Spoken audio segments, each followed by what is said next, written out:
All right, welcome back to the second episode of the Coach's Corner here. With me again, Coach Ian Bain, and I'm Kevin Papa. First of all, I wanted to thank everybody for tuning in to the last episode and making it such a huge success. Whether you tuned in for 20 seconds and said Papa's got a face for the radio, or you tuned in for the whole time and learned a little something about Franklin football. 600 people actually watched, which is incredible. All right, Coach, how's your long weekend? Good. Busy, caught up on some things, but we're in good shape. Let's touch on the scrimmage. How'd the scrimmage go for you? Scrimmage went well. There were some things we were happy with, some things that we weren't happy with. But all in all, we got out of it pretty healthy, with a couple of exceptions. We saw some things that we needed to see, both good and bad, and we were able to make some decisions about the roster moving forward. The actual play of the scrimmage, I didn't think Algonquin played very well. So, I don't know what they put out there, what you faced. It just didn't look like their best kids were out there, but that's neither here nor there. Quintina, out for the season? Not for the season. He's dealing with a shoulder injury, and we'll see. Except for the doctors to decide. Still a lot of question marks about that in recovery time. So, where it's aggravated a hammy, but that was more precautionary probably? Yeah, more precautionary. Where it's just fine. So we're healthy coming into the Milford game. That's great. Yeah. The funny thing I noticed during the game, sitting in the stands, is we watched Gasparo throw a touchdown and out to Jake Davis. And I leaned over to one of the dads and I said, I think I've been watching that pass for 10 years now. Yeah. You got about 20 kids that have been playing football together for 7 years. Is that good, bad? Does it really matter? It can only be good. I just think it's great for the kids. To get to grow up in one town with that many of your friends, get to go through those experiences together. I transferred high schools my sophomore year, so I had a little bit of time to adjust, but to have those lifelong connections and to get to play with your best friends is something really cool. And it's just kind of part of the environment that they've helped create here. So it's a huge positive, huge asset to us. But at the same time, that good core group of kids and everything like that, their egos aren't too big that they can't accept the new kid. The new kid, Cole's fit right into the asylum. Mm-hmm. He's joined the pack. Yeah, and that's something football does, and really true competitors in general. That's the great thing about sports is it doesn't matter your background, doesn't matter what your family name is. If you can play and you can add to the team and the organization, then we'll take you and you'll be welcomed in. And guys that do that are great fits, and some guys it takes them a little longer to sort of learn the ways. But if you can come in and contribute, make the team better, and do that positively, we'll embrace anybody. Is it a scrimmage for the coaches? Does everybody have a game day responsibility that's out there? Yeah, that's part of it. We want to make sure we're kind of, and we actually we're going to have headsets at practice tomorrow, clean up some of our communication because it wasn't great on Friday. So we have some things that we need to now work on moving forward that we're not happy with on our end of things. But it's a good dress rehearsal for all those little things that can and do kind of happen on game day. Even just down to the warm up and making sure you time that correctly when guys come out, when to blow the whistle to the next area of your pregame, and still dealing with some of the new rules and some of those new things. I noticed with the new rules, there's not going to be very many kick returns, right? Once it crosses that goal line, if you have a kicker that can do that, then yeah, once the kick, any kick crosses the line, it is a dead ball, which. I can't think of too many times where kids picked up a ball and ran it out unless the coach was like, no, don't do that, and then they ran it out by accident. With the NCAA rules, it had even gotten to a point where a lot of teams were fair catching the ball to put it out at the 25. So, the kicking game has certainly changed. It's just different for the sake of being different. I don't know that it's necessarily better or worse, but we're adapting to that.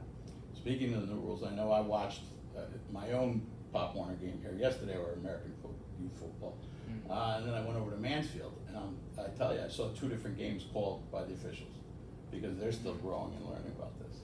Yeah, and even in our 2 scrimmages, the interpretation of holding and where those fouls are going to be marked off, it's not consistent, and it's not. I don't blame the officials at all. It's just.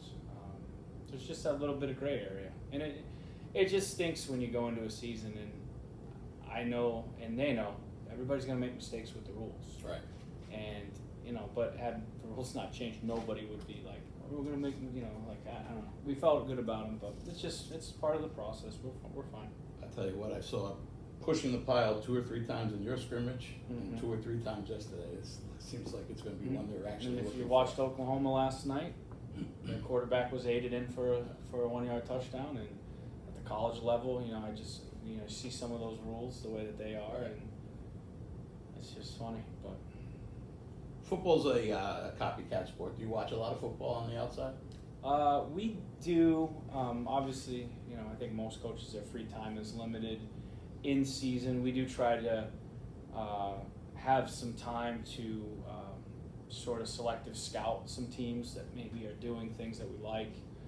I don't know that many coaches get to be football fans during the football season, just because we're so busy watching our own film. But and when we do watch film, a lot of times we watch the all-22, like NFL tape. But we do, and we try to learn, and we try to copy some things that we like that other people are doing, not for the sake of copying, but does it fit? Can we teach it too? It's not just like, hey, that play looked cool, let's run it. It's, do we kind of understand how they're trying to teach it? Does it fit from a concept standpoint and schematically? But yeah, we do. How many times in a given week will you watch your own film? Our own film from the previous game? From the previous game to scout the next game? That's pretty much all we do.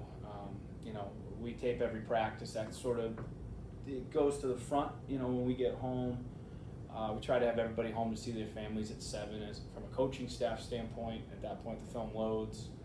The expectation from coaches is they're watching film from roughly 9 to 11 every night. And then obviously anything they need to do for the opponent, most of that gets done on Saturday and Sunday. And then, of course, you're watching we've already had all that broken down when we go into Monday, but like today's Monday, today's a first down, third down practice for us. So one of the things that we did this morning was we made sure as a staff, we made sure we watched third down. Even though we've already seen it, we watched every third down cut up we have with Milford from last year, and both offensively and defensively, just to make sure our practice plan fit with what we expect to see. We would do that for any opponent, and tomorrow will be a red zone emphasis, and so again, we take whatever opponent we play. We've already made the game plan, but we're going to obviously be focusing more on the red area, that kind of thing. And Wednesdays when we start to get into our 2-minute, 4-minute backed up, those kind of things. And obviously, certain guys have more responsibility in certain special teams, so they're expected to have that. We don't expect our D-line coach to know our punt scheme at all, but he's going to be in charge of like field goal block, PAT defense, because you just have to have more big guys in. So we delegate those responsibilities. We do a good job delegating with our staff to where, like yesterday, Mike Sosi was in, and he was getting ahead, just because we have a big staff. Not looking past anybody, but you try to, just line up the library, make sure we have all our film in order, so that when the game ends, in our case Thursday, but on Friday night or Saturday, the next day, just the film's ready, and then you can start watching it. We didn't watch any Andover film, but we were just like, all right, can we just do a quick check? Let's do an inventory, move all the films to a certain location. Next week, we're going to start getting film from Mansfield, King Philip, Olive Range, Taunton. Now, is everybody's film available to everybody? Yeah, we have an open library. So you don't have to sit and call somebody and share it. Exactly. So one of the things we'll do is, next week we're going to be getting ready for Andover, but we break it down so each of our staff members is kind of keying in on one of those games. Just, hey, put it in the library, make sure it's there, make sure it's tagged the way it's supposed to be tagged. We do have certain league rules about how film's supposed to be shared, and then that way when we do get to the opponent, we don't have to do. At the end of the year when we play Taunton, we're going to have 6 films. Right. We don't want to start from scratch with that. So if we just take 15 minutes and just do those little maintenance things as the year goes on, so it makes the film watching easier. This week being a crazy week with you had a scrimmage Friday, you had a holiday today, and a game Thursday. Does that change the game plan? Does that tighten it up? Do you worry you're not going to get everything in? No, just the way we practice. Every day, like today. Today was a third down emphasis, but we ran 2 high red zone plays. We got kickoff and kick return in along with PAT. I think if it's all about kind of playing the practice a certain way. So when we flip over and we're going defensive team period today, we did kick off before that. So, and we'd already worked the specials in terms of fundamental period before, but we just had a 2-minute kickoff period. 2 minutes, that was it. But just to kind of, trying to get used to transitioning, trying to figure the game plan a little bit, it's kind of painstakingly obnoxious in terms of preparation for practice, but it makes it smoother, makes it better. Short weeks shouldn't impact us too much. Obviously, they have to impact you somewhat, but I think our kids are pretty well prepared, and we've had all camp to sort of. We've known we've had a Thursday game since May of the spring, so we're okay. I think we're where we need to be, but I don't think any coach ever really feels that way 100%. There's always something you wish you did more of, but there's just only so many hours in a day to practice. All right. So that brings us to Milford. Milford comes in Thursday night, 7 o'clock. We went there last year, 21-0 win, I think. Maybe. Sounds about right. But the game seemed to be a little closer than the score indicated. Mm-hmm. They have a senior quarterback. Yep. Set all sorts of Milford records last year, 2,200 yards and 20-something TDs. Sounds about right. And pretty solid running back, linebacker, and Rosa. Yes. Is it harder to game plan for a spread team, since you are a spread team, than a ground and pound, say KP? Game planning, no. I think I think you can game plan for anybody. It's more just it's one thing to create the game plan. I guess to me that's the easiest thing. Anybody can create a game plan. The hardest thing is, how are you going to carve out practice time to work on what you need to execute the game plan?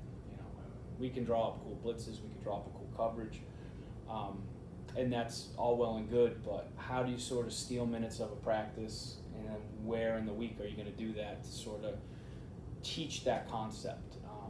So I don't think any offense is necessarily harder or easier to prepare for or to game plan for, but it's really more about how can you recreate looks, and then how can you get the reps, because again, you're really getting at least for us, 2 full padded practices, a day in shoulder pads, and then a day in shorts. And then the Saturday practice leading up before all of that really is more of sort of a get the lactic acid out from the Friday night game. So even though we do a little bit of opponent preparation on a Saturday, it's not enough. So you get two heavy lifting days, a situation day, and then your fast day. So it's just, if you're going to create a game plan for any offense, how do you structure, how do you teach? And that's always the trick.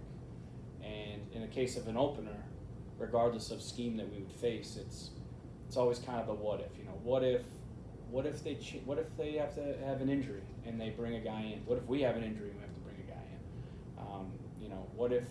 What if you get backed up because of a hold and it's 1st and 25 now instead of 1st and 20?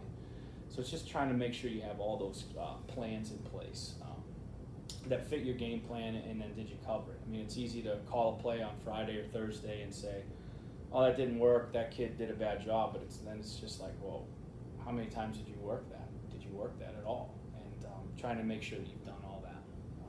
That's the trick to any game plan, I think. So what do we expect to see against Milford?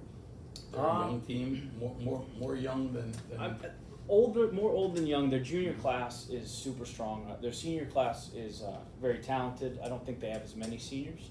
And then they have a great junior class. So last year, the kids that we're going to see were really the backbone of last year's team too. They were just younger. So they're in a similar boat to where we were 2 years ago with that strong junior class, and then even you could say last year with a pretty strong junior class. They're good. They're good all around. They can do a lot of different things too. I don't know. The newspapers probably peg them as spread, and that's fine. But they can just as easily go 4 wide and then back into kind of a traditional 2-back sort of offense with different things and scheme wise. They can go into their war package pretty easily. Last year they ran Wildcat against us. So I think what makes them very dangerous is how multiple they can be. Their coaching is really well. They give you different looks, and then they do a good job, I think, setting plays up. So they'll give you something early, and then they'll give you kind of another look at it, and then they'll run a complement to that play. Something very difficult to sort of pick up on. You got to really be in tune to how the game's flowing, And then defensively, kind of the same thing. They got so many guys back, and scheme wise, they run a unique scheme, but they have really really good linebacker play. So that frees you up to do some unique things. And their size up front, those guys eat up blocks and they disrupt. And then their linebackers can clean up. And then they've got a few really talented kids in the back end, including a junior who is, I think he's a really special player. I think he's going to be one of the best in the league. So we got our hands full. We've just got to make sure that we're prepared for all the things that we can control, and we'll go from there. It's Hockomock football, though. You have your hands full every week. It's good. Yeah, there's good league. There's no breathing room in our league. That's for sure. All right, well, that'll wrap it up for today. We'll be back here next week where we'll look at the Milford game and on to Andover. So for the coach and myself, have a great week.